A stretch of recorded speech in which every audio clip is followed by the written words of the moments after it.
focus is really on the knowledge economy, and people are going to college and graduate studies to pursue working in the knowledge economy. The average age in construction is over 42 years old, and it's not being backfilled by younger workers. So it's creating this concern in the industry of having what happens when these workers exit. So while that can be obviously a challenge, the best employers are going to treat it as an opportunity to really figure out how they can be that employer of choice. And there's really two areas I would focus on and recommend. First of all is look at your pay policies. And pay is not only the wage you're paying, which is obviously very important, but also any benefits that you're offering to the employees, whether it's medical or dental, training, tool pay, whatever you need to do to be more competitive and be more desirable to these highly coveted construction workers.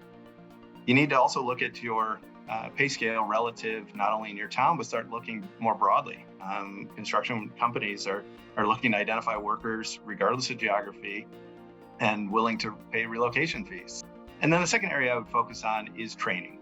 You want to obviously give the employees the right skills and utilities to be successful in their current job, but also give them a path of professional development and upskilling opportunities so that they can be successful as they grow with your organization into the future.